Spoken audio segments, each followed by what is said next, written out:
जय श्री कृष्ण। मेरे साथ जुड़े रहने के लिए, मेरा दूसरा एपिसोड भी देखने के लिए आप सब लोगों का धन्यवाद। मैं एडवोकेट भाविन ठक्कर आपको आगे ये अपनी इम्प्लीमेंटेशन कैसे कर सकते हैं उसके बारे में बताऊंगा। उसके लिए मेरा यह एपिसोड नंबर 3 मैं आज रजू कर रहा हूं, जिसके तहत हमें काफ़ी हद तक पता लग जाएगा कि भाई हम लोग कैसा ये कार्यवाही करना चाहते हैं, ये प्रोजेक्ट को इम्प्लीमेंट करना चाहते हैं। और ख़ास तौर पे मैं यहाँ पे एक और चीज़ बताना चाहूँगा कि कई लोगों ने मुझे पूछा कि नहीं ये प्रोजेक्ट का नाम क्या आप देना चाहते हैं। ऐसा कोई मैंने प्रोजेक्ट का नाम आज तक तो सोचा नहीं था, लेकिन जैसे ही मुझे एक मेरे फ्रेंड ने ये पूछा कि नहीं वह प्रोजेक्ट का नाम क्या रखना चाहते हैं, तो सबसे पहले मेरे दिमाग के अंदर एक नाम आया, वो है सत्यमेव जयते। तो ये प्रोजेक्ट को मैं नाम देऊँगा सत्यमेव जयते।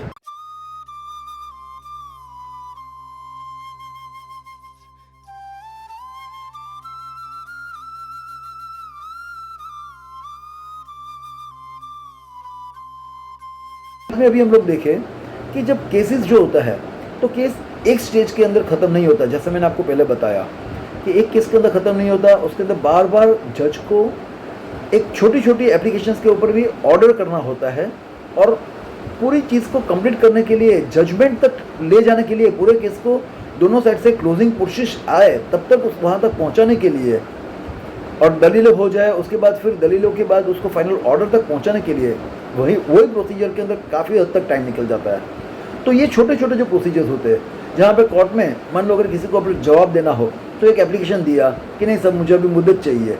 तो ये मुद्दत देने का जो कार्यवाही होती है, तो जज को एक छोटा सा काम के लिए वहाँ पे टाइम क्यों दे। ये चीज़ हम लोग सीधा ये कर सकते हैं कि सिस्टम के अंदर कि भाई सामने वाले को मैक्सिमम 30 डेज़ का टाइम है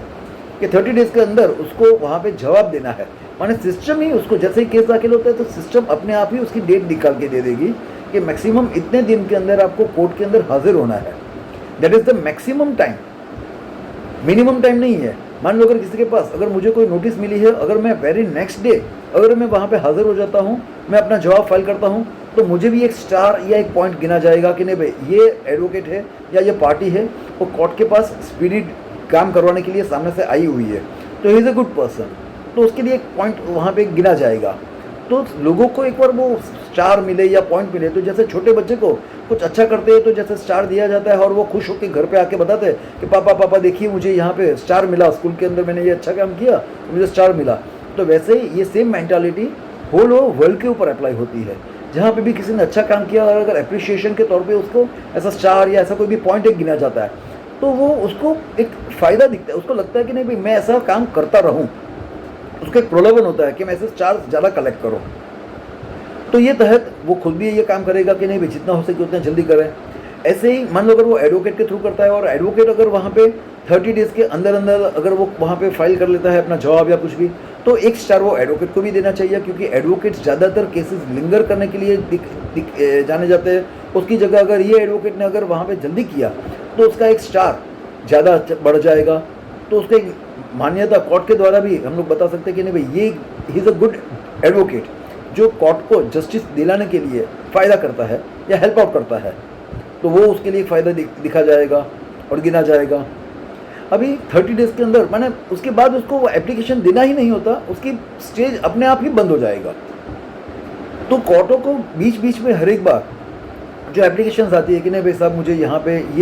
मुझे ये प्रॉब्लम हो गया, इसके कारण मैं अभी जवाब फाइल नहीं कर सकता, अभी मैं यहाँ पे एफिडेविट फाइल नहीं कर सकता या जो कुछ भी हो, तो वो मैक्सिमम 30 डेज़ का जो टाइम हमने दिया हुआ है या इसको धीरे धीरे करके रिड्यूस करके फ्यूचर में रिड्यूस करके, जैसे ये सिस्टम के अंदर लोग अपडेट होने लगे, फास्ट कार्यवाही हो सके, तो ये 30 डेज़ का टाइम रिड्यूस करके हम लोग 20 दिन का कर सकते हैं, 15 दिन का कर सकते हैं, 7 दिन का कर सकते हैं फ्यूचर के लिए। फ़िलहाल के लिए अगर हम लोग 30 डेज़ का भी करें तो लोगों के पास थोड़ा कुछ टाइम मिलेगा, क्योंकि नए सिस्टम के साथ एक्वेंट होने के लिए भी थोड़ा लोगों को टाइम चाहिए। तो 30 दिन का हम लोग टाइम उसको देते हैं, एडवोकेट को भी टाइम देते हैं, क्योंकि एडवोकेट्स भी बर्डन रहते हैं, वो जितने भी मैटर्स आते हैं सबके ऊपर वो लोग इतना ज़्यादा टाइम नहीं दे पाते, क्योंकि इतने सारे केसेस होते हैं, उनके पास भी काम रहता है, तो उनको हर एक केसेस के ऊपर टाइम देके अच्छी तरह से काम करके उनको उनका जवाब या जो भी होता है डिफेंस तैयार करना होता है, तो उसके लिए उनको टाइम चाहिए। तो फिलहाल शुरुआत में हम लोग 30 डेज़ का टाइम दे सकते हैं, धीरे धीरे as per situation changes we can change that thing. तो फिलहाल हम लोग 30 डेज़ का टाइम दे के आगे बढ़ते हैं। उसके बाद जाके जब सामने वाले का ये 30 दिन का टाइम ख़त्म हो जाता है, अगर वो उसके बाद का जो भी स्टेज आता है वो अपने आप ही चेंज हो जाएगा कि भाई उसके बाद क्या करना है। तो चेंज होके जो भी काम होता है वो सीधा कंप्लीट सिस्टम के द्वारा ही आगे बढ़ता रहेगा। तो उसके तहत कहीं पे भी हमें कोई क्लार्क की ज़रूरत नहीं है, कहीं पे भी कोई जज की ज़रूरत नहीं है। वो सिस्टम के अंदर फीडेड डॉक्यूमेंट्री सीडेड सिस्टम के अंदर जो फीडेड थिंग्स है उसी के तहत वो चीज़ चलती रहेगी। तो उसके अंदर हमें फास्ट जस्टिस मिलता रहेगा और केस जल्दी डिस्पोज ऑफ होते रहेंगे।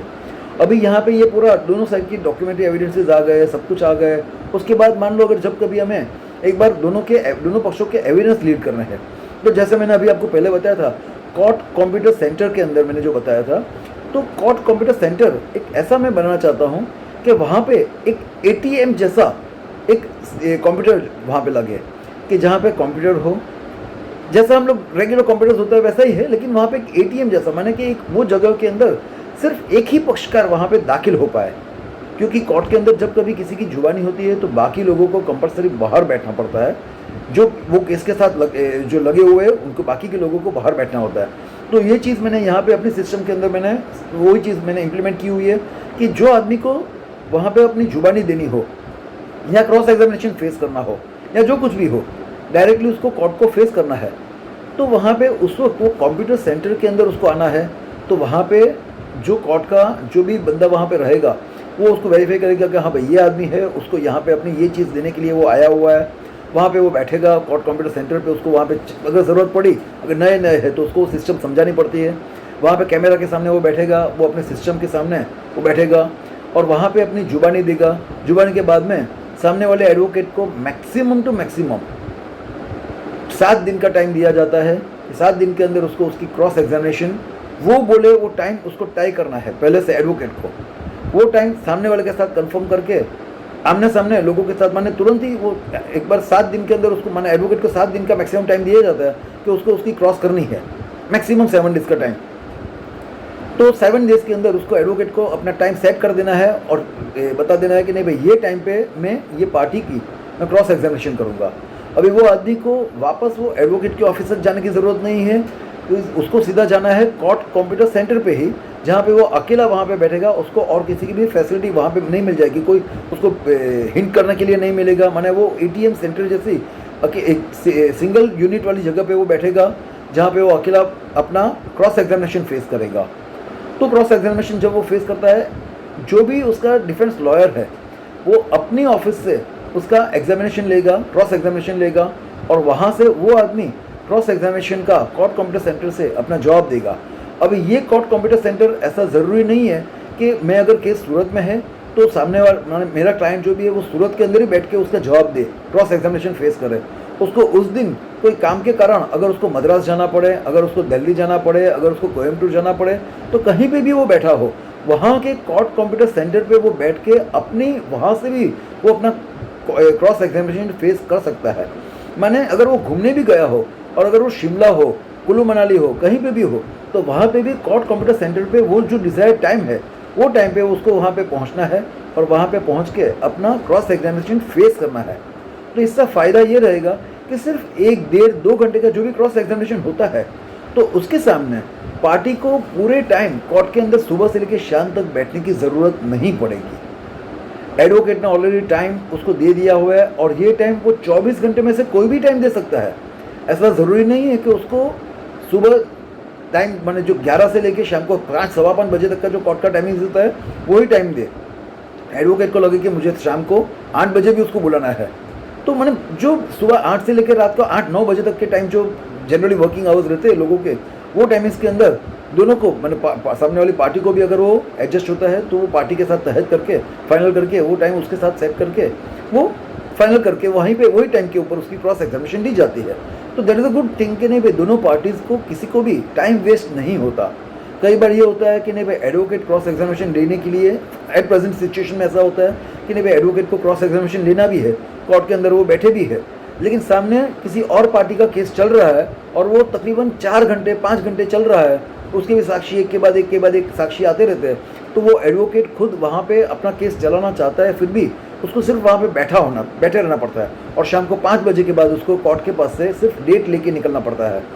खुद के क्लाइंट के लिए भी, या मैंने अगर वो प्रोसिक्यूशन के साइड पे हो या डिफेंस साइड पे हो, तो उसको सिर्फ डेट मिलती है वहाँ पे। तो ऐसा यहाँ पे नहीं होगा, क्योंकि वहाँ पे जो भी होगा वो पूरे का पूरा स्टेटमेंट सीधा रिकॉर्ड होता है, और वो रिकॉर्डिंग सीधे सिस्टम के अंदर जाएगा। तो वहाँ पे भी ऐसी कोई रिक्वायरमेंट नहीं होती कि जो जज वहाँ पे जजमेंट देने के लिए बैठा होता है उसी को वहाँ पे वो सिस्टम के ऊपर सुनना होता है। ये कौन सुनेगा, कैसा करेगा, या छोटा छोटा जो भी ऑर्डर्स होगा, ये मैं आपको सेकंड स्टेज के अंदर दिखाऊंगा। कि तो अभी यहाँ पे ये चीज़ हो गई कि पार्टी की क्रॉस एग्जामिनेशन भी हो गई। अभी क्रॉस एग्जामिनेशन हो जाने के बाद जैसे अगला स्टेज आता है कि नहीं भाई दलीलें हुई, दोनों पक्षकारों की दलीलें करने के लिए आया, क्लोजिंग आई, सब कुछ आया, उसके बाद दोनों पक्षकारों का दलीलें आया। तो दोनों एडवोकेट्स जो भी है वो अपने अपनी ऑफिस से, अपने अपने चैम्बर से, वहीं से अपने सिस्टम के ऊपर से वो ऑनलाइन अपनी दलीलें करेंगे, और वो पूरा रिकॉर्डिंग रहेगा। सामने वाला एडवोकेट को जब कभी अपना टाइम मिले तब वो रिकॉर्डिंग सुन के उसको अपना दलीलें सामने विदिन 7 डेज टाइम उसको भी वहाँ पे अपनी दलीलें कर देनी है। ना किया तो अपने आप ही वो सिस्टम में उसका जो स्टेज है वो स्ट्रक ऑफ हो जाएगा। तो ये चीज़ सिस्टम ही अपने आप गाइड कर रहेगी। तो कोर्टों को टाइम नहीं देना है, और वहाँ पे कोर्टों को वो पढ़ने के लिए या सुनने के लिए भी बैठना नहीं है, क्योंकि जो भी है वो रिकॉर्डिंग होने वाला है। तो वो रिकॉर्डेड जब कभी जजमेंट के लिए वो मैटर तैयार हो जाएगा तब उनको सुनना है। तो तब तक जज को ये सब चीज़ों के लिए वहाँ पे बैठे रहना नहीं है, या नोट्स नहीं लेना है, या अपना काम डिस्ट्रैक्ट नहीं करना है। तो जब केस एक पूरा तैयार हो गया, फाइनल स्टेज पे जब पूरा का पूरा सब दोनों पक्ष का पूरी दलीलें खत्म हो गई, सब कुछ कंप्लीट हो गया, उसके बाद जब फाइनल जजमेंट के लिए गया तब ये चीज़ सीधे जजमेंट के लिए निकलती है। अभी यहाँ पे सिर्फ ये मैंने स्टेज 1 और पार्ट ऑफ सेकंड स्टेज मैंने आपको समझाया। यहाँ पे मैं अभी सेकंड स्टेज के अंदर आपको ये बताऊंगा कि नहीं भाई सेकंड स्टेज के अंदर मान लो अगर कई बार छोटी छोटी एप्लीकेशंस आती है कि नहीं भाई किसी के पास से एप्लीकेशन अंडर सेक्शन 91 के, नहीं भाई कोई डॉक्यूमेंट्स प्रोड्यूस करिए, या फिर 205 के तहत, या कि भाई परमानेंट इसको एग्जम्पशन दे दीजिए, या इसको केस को खारिज कीजिए 239 के तहत, या ऐसा कई सेक्शंस के तहत ऐसी कई सारी एप्लीकेशंस आती है कि जिसको केस के बीच में हमें सुनवाई करनी पड़ती है। जैसे एग्जिबिट 5 हुआ कि मनाही अर्जी हुई, या ऐसे कोई भी डॉक्यूमेंट्स होती है, कमीशन अर्जी हुई, तो ऐसी कोई भी छोटी छोटी जो भी एप्लीकेशंस होती है या ऐसा कोई भी कार्यवाही होती है, तो इसके लिए क्या करना चाहिए। तो ऐसी छोटी एप्लीकेशंसों के लिए हमें यहाँ पे ये सिस्टम बनाई है कि जुडिशली, जैसे मैंने बताया आपको कि जजेस के ऊपर ये कोई भी छोटे एप्लीकेशंस के लिए एक एग्जिबिट 5 जो होता है वो अलग हो गया, मनाही अर्जी जो होती है वो एक अलग हो गया। बाकी कोई भी छोटी एप्लीकेशन जो भी होती है उनके लिए एक जज को वहाँ पे हमें परेशान नहीं करना है, वो जो भी होता है। तो there are thousands of learned senior advocates जो होल ओवर इंडिया के अंदर है, उनको अपने सिस्टम में से उनको टाइम निकाल के सिस्टम को उनको कंपलसरी कम से कम महीने के 25 घंटे उनको महीने के 25 घंटे उनको देने हैं, माने हर रोज़ के 1 घंटे उनको कम से कम देने हैं। उस दिन उनको वहाँ पे मैं आपको ये सिस्टम को मैं जैसे कोर्ट कंप्यूटर सेंटर मैंने बताया हुआ है, तो वैसे जस्टिस डिलीवरिंग सिस्टम करके मैं एक तीसरी सिस्टम बना रहा हूँ कि जहाँ पे एक पूरा जस्टिस डिलीवरिंग सिस्टम रहेगा, जहाँ पे पूरा कंप्यूटर सेंटर पूरा बना रहेगा।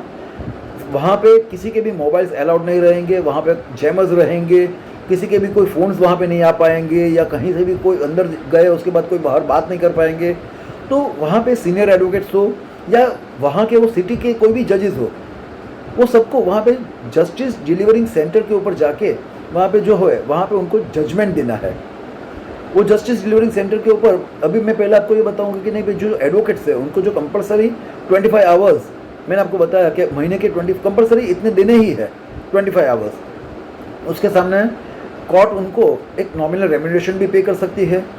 जो फिक्स रहता है कि नहीं भाई इतना 25 आवर्स के ऊपर इनका इतना कंपलसरी रेम्यूनरेशन कोर्ट देगी उनको। उसके अंदर जो भी एडवोकेट्स होते हैं उनको केसेस को जो ऐसी छोटी एप्लीकेशंस होती है उनकी सुनवाई करनी होती है, और सुनवाई करके उनको उसका जजमेंट देना होता है। और ये एप्लीकेशंस उनके पास कहाँ से आएगी, तो जहाँ पे एज इफ कि मैं अभी सूरत के अंदर हूँ, मैं जस्टिस डिलीवरिंग सिस्टम के ऊपर मैं जाता हूँ, तो वहाँ पे मेरे पास सूरत के या इफ़ पॉसिबल पूरे गुजरात के कोई भी केसेस नहीं आएंगे। होल ओवर इंडिया में से at randomly computer system at randomly कहीं से भी कोई भी एप्लीकेशंस उठा के मुझे वहाँ से दे देंगे। वो एप्लीकेशंस मुझे वहाँ पे देखना है, सुनना है, वहाँ पे जुडिशरी सिस्टम के अंदर मुझे वो एप्लीकेशंस कहता है जितने भी जजमेंट्स है वो सभी जजमेंट्स वहाँ पे लेटेस्ट जजमेंट्स भी मिल जाएंगे कि आगे सुप्रीम कोर्ट ने या हाई कोर्ट ने वहाँ पे इसके अंदर क्या व्यू दिखाया हुआ है और मुझे इसके तहत मुझे क्या दिखता है और क्या करना है। तो मुझे मेरे फाइंडिंग्स के साथ वहाँ पे जजमेंट देना होता है और ये फाइंडिंग और जजमेंट मुझे ऐसा ज़रूरी नहीं है कि मैं टाइप करके दूँ, जैसे अभी ये ओरल स्पीच में अभी आपको दे रहा हूँ, वीडियो कॉन्फ्रेंसिंग के थ्रू मैं दे रहा हूँ, वैसे ही एडवोकेट को भी वहाँ पे अपना जो भी चीज़ें हैं वो सीधा वीडियो ऑर्डर के थ्रू वो सीधा दे सकते हैं। तो इसके तहत आपको ना कोई स्टेनोटाइपिस्ट की ज़रूरत पड़ेगी, ना किसी और चीज़ों की ज़रूरत पड़ेगी। एडवोकेट को जहाँ पे भी वो जो जस्टिस डिलीवरिंग सिस्टम के अंदर जो भी आदमी डेप्यूट हुआ है वो आदमी को वहाँ पे सीधे के सीधे सिस्टम के अंदर बात करके वहाँ पे अपना ऑर्डर दे देना है। तो काफ़ी हद तक वो स्पीडी हो जाएगा और काफ़ी हद तक वो क्लैरिटी भी हो जाएगी और वो आदमी अपनी पॉइंट्स जो भी चीज़ें हैं वो वहाँ पे शब्दों के अंदर काफ़ी अच्छे हद तक वो बयां भी कर पाएंगे। मान लो अगर किसी को भी अगर वो पॉइंट के ऊपर वो जजमेंट के ऊपर अगर अपील करनी हो तो वो एप्लीकेशन दे के उसके लिए उसको 30 डेज़ का टाइम जो मिलता है कायदे के अंदर जो दिया हुआ है वो 30 डेज़ टाइम पीरियड के अंदर उसको अपील करनी होती है। तो ऑटोमेटिकली सिस्टम ही अपने आप उसको मंजूर कर लेती है कि आप अगर आपको ये ऑर्डर के ऊपर जो ऑफेंडेड पार्टी है उसको वो ऑर्डर के ऊपर अगर अपील में जाना है, रिविजन करना है, तो तुरंत ही 30 डेज़ टाइम के अंदर उसको वो अपील करने के लिए मौका दिया जाता है। और जहाँ कहीं पे भी किसी की भी एप्लीकेशन अगर ना मंजूर होती है तो वो कॉस्ट के द्वारा हर एक बार कॉस्ट इम्प्लीमेंटेशन किया जाए कि भाई लोग गलत एप्लीकेशंस ना करें। तो कॉस्ट एक हैवी कॉस्ट इम्प्लाइड करना चाहिए कि जिसके तहत ऐसी गलत एप्लीकेशंस आना कम हो जाए। तो छोटी छोटी एप्लीकेशंस ऐसे जुडिशरी सिस्टम के अंदर ही बैठ के वहाँ पे हम लोग कर सकते हैं कि जो कई सारे जजेस का काफ़ी टाइम जो ले लेती है वो वहाँ पे उनका नहीं लिया जाएगा। उनको सीधे का सीधा पूरे का पूरा कंप्लीट केस जो होता है वही उनके पास सीधा जाएगा। अभी जुडिशरी के लिए बताया कि नहीं भाई, जब सूरत सिटी के अंदर से मान लो देर आर, एक एग्जांपल के तौर पे मैं दे रहा हूँ कि मान लो अगर 50 जजेस यहाँ के सूरत के हैं जो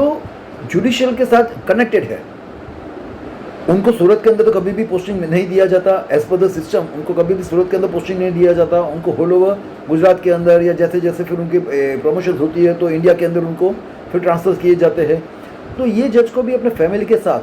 बच्चों के साथ हर एक बार ट्रांसफ़र होते रहना पड़ता है, पूरे परेशान होना रहता पड़ता है। और कभी भी जो उनका जो फैमिली बॉन्डिंग होता है वो काफ़ी, जो उनके पेरेंट्स के साथ, उनके भाइयों के साथ, जो भी जॉइंट फैमिली जो होता है उनके साथ उनका बॉन्डिंग नहीं रह पाता और हर एक बार ट्रैवलिंग करना रहता पड़ता है। तो वो अपनी प्रॉपर्टीज़ या अपने एसेट्स भी कैसे बनाए, क्या करे, एक जगह पे अगर उनको ठहरने के लिए मिला तो वो अच्छा रहता है। तो यहाँ पे ये सिस्टम अपना ऐसा करेगा कि मान लो अगर वो जज वो एक आदमी एक जज के तौर पे एक सिटी के अंदर से जो भी आदमी सिलेक्ट हुआ है तो उसको ट्रैवलिंग नहीं करना है, उसको अपने ही घर में रहना है। तो उसका फ़ायदा ये रहेगा उसको कि वो अपने फैमिली के साथ रह पाएगा, अपनी जो भी घर बार है वहाँ पे वो अपना प्रॉपर्टी को ज़्यादा अच्छी तरह डेवलप कर पाएगा, या जहाँ पे भी उसको रहना है वो रह सकता है। उसको ज़रूरी नहीं है कि नहीं भाई वो सूरत के अंदर से उसको क्लियर हुआ है तो वो सूरत में ही रहे, उसको लगना है कि नहीं भाई मुझे यहाँ पे सूरत की मौसम अच्छी नहीं लग रही है, मैं इंडिया के किसी और कोने में जाके भी अगर वहाँ पे रहना है तो वहाँ पे भी रह सकता है। और वहाँ से उसको सिर्फ जुडिशियल डिलीवरिंग सिस्टम जो मैंने बताई वो JDC के सेंटर पे उसको जाके वहाँ से उसको डायरेक्टली कोर्ट, माने उसका जो कैडर होता है कि अगर वो गुजरात के है, अगर वो वहाँ पे बैठे हुए, मान लो अगर उसको नैनीताल के अंदर उन्होंने जाके अपना पोस्टिंग ले लिया, वहाँ पे उसने अपना घर ले लिया है नैनीताल के अंदर, तो उसको सूरत के, गुजरात के और नैनीताल और वहाँ के उत्तरांचल के इतने एरिया के कोई भी केसेस उनको ना दिए जाएंगे। कोर्ट जुडिशियल कोर्ट सिस्टम ही, कोर्ट की जो कंप्यूटर सिस्टम है वही उसको दूसरे केसेस दिए जाएंगे जो उसको वहाँ पे ऑर्डर देने हैं। अभी दूसरा चीज़ ये होती है कि हर एक जजेस के ऊपर ये बर्डन रहता है कि उनको वैरायटी ऑफ केसेस के ऊपर जजमेंट देना होता है। ये चीज़ मेरे हिसाब से बर्डन ऑलरेडी कोर्ट के ऊपर इतना ज़्यादा है कि जिसके तहत ये चीज़ भी अगर डाले, it is a good thing कि नहीं भाई हर एक जज हर एक चीज़ें जाने और उनको जानना भी चाहिए, लेकिन इसके तहत हमें फास्ट डिलीवरी जजमेंट नहीं मिलते।